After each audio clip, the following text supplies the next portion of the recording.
Let's start the 3D modeling part of this project using AutoCAD software. I have AutoCAD software opened and I have used classic interface throughout this project because this interface can give us maximum screen space to work. And I'll be giving the commands using the keyboard. If you find other interfaces such as ribbon or toolbars more comfortable to work, you can stick to those interfaces. Now I have a plan of this house opened in AutoCAD. I have provided this plan along with the video description. You can download this plan and you can follow my steps.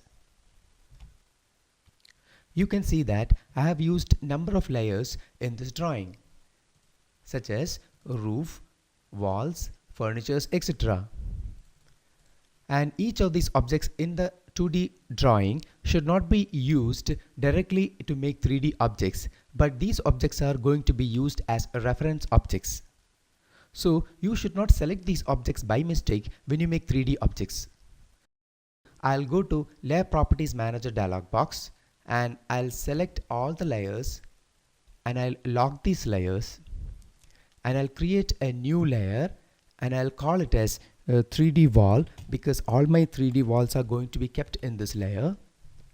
And I'll unlock this layer and I'll give a color for the 3D layer. Let it be a white color for the 3D wall. Then I'll make that as the current layer. Now I'll switch over to a southwest isometric by clicking on the view cube. Now let's create the 3D walls. For that I'll use a polyline, then I'll start tracing it over the existing wall line and I'll connect the corners over here using this polyline.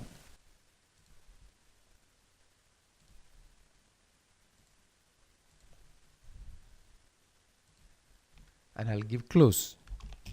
Now I'll give offset command and I'll give an offset distance of 24 centimeter because that is the thickness of the wall, and I'll select this as the object to offset and I'll point aside here to get a parallel line. Now these two lines are going to be used to create the 3D wall. I would like to freeze all layers except the 3D wall layer. For that you have a shortcut, that is just type -LA.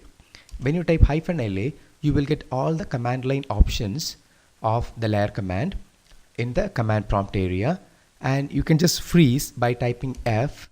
When you're asked to freeze the layer, you can just type star. Star stands for all, it's a while character.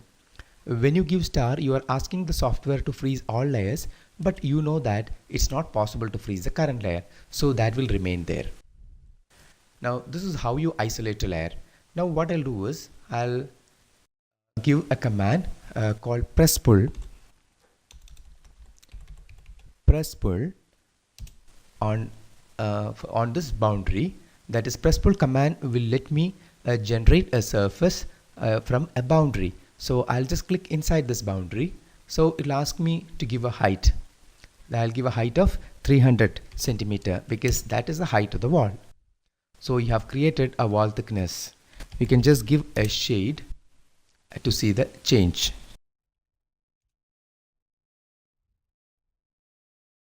Okay, now let's go back to the previous state of layers by clicking on the layer previous button.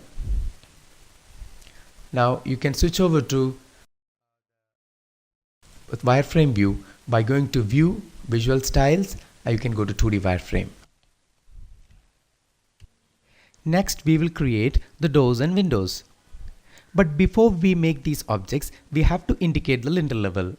You know that at the lintel level there is a beam which is running throughout, and that level is at a height of 210 centimeter, that is 7 feet from the floor level.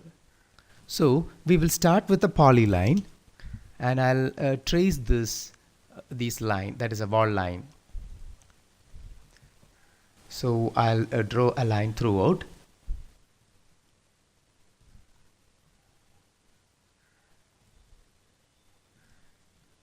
And I'll come back to this point and I'll give a close. And I'll move this line using the move command. base point, I'll click here. When I'm asked to give the second point, I'll turn the ortho mode on and I'll give a distance of 210 centimeter. Now it has moved through that height. Let's create the cutouts to accommodate the doors and windows on the walls. So we have to create the profiles on the respective walls to make the cutouts. Now let's start with KW3, that is a kitchen window. You know that the size of this window is 150 by 100. So if you want to make a profile here, you can give a rectangle command first. Then you make sure that your dynamic users is on in the status bar. When the dynamic users is on, the profiles which you create will get automatically aligned with the face and you don't have to align the UCS there. Now I'll pick my first corner here, and when I'm asked to give the opposite corner, you can either define this corner or you can go to dimensions. So I'll go to dimensions, I'll type D. When I'm asked to give the length of the rectangle, I'll give say 150. When I'm asked to give the height of the width of the rectangle, I'll give say 100. Now it will ask you to pick the other corner. I'll pick the other corner here. So we have completed the rectangle. Now this rectangle has to get moved and it should align with the lintel level. So you can give a move command and I'll select this as the base point, this as the object, and I'll select the base point here. Then the next point I'll take a perpendicular and I'll pick here. So it'll get aligned with the lintel. Now you have to make this, you have to create a cutout out of this profile. So you can give press pull command. I'll give press pull. You just select this profile and you can just pull it backwards. So automatically it has resulted in a cutout. I'll give shade and I'll show you the difference. So you have made a cutout. In fact, you have to repeat the same sequence of steps on a rest of the wall faces. Now let's create a cutout on this face. So I'll start with the rectangle command. I'll highlight this face because this is where I want the rectangle to appear. Now take the cursor on this corner and you can give the dimensions. Go to dimensions and you give a width of 100 because it's a 2-panel window and height of 100. Just fix the opposite corner here by clicking. Now move. This is the base point and you select the second point at the lintel level. Just take a perpendicular. Now you can give the press pull command. Type press. Just give an enter. Now you select the profile. Just click a point inside the profile. Then you drag to create a surface. Now you have pulled a surface. Now you have made a cutout there. Now let's move on to the door. I'll make a rectangle which has got the size of the door. So I gave rectangle command and I want the door to align with this face. So I'll take the cursor onto this face and that face got highlighted. I'll click one corner here and the opposite corner is going to be here because this is 1 meter, which is the width of the door, and the height goes up till lintel. So you have a point here, so you can just click there. Now you have made the profile for the door. Now this can be readily press pulled the way you have done before. You can again give press pull command and you can just select this profile and you can drag a surface inside. Now you have made a cutout here. Now you can repeat the same sequence of steps on the rest of the window locations.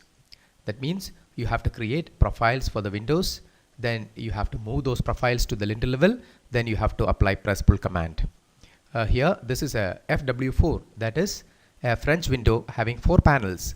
The length of this window is 200 centimeter and the height of this window is 180 centimeter. And this is FW3 and it is a 3-panel French window. The length of this window is 150 centimeter and the height of this window is 180 centimeter. And this is again W3, that is window with a dimension of 150 by 150. And by the time you complete creating cutouts on respective window and door locations, your 3D model will appear like this. Now let's shade the model. This is how it will appear. Now you can see that there you have created cutouts for the doors and windows only in this sides because I actually want to create a southwest view. Okay, so even if there are doors and windows in the other sides, you don't have to model or create those windows because those objects are not going to be captured by the camera. Even you don't have to create the partition walls. So even if you create these partition walls and when you take a view from outside, that means an exterior view, these partition walls are not going to be seen. So you should be very keen when you create a 3D model. Okay, you are supposed to create only those objects which are actually going to be captured by the camera. So in this lesson, we have seen the method to create a 3D wall. In the next lesson, I'll show you the method to make a door.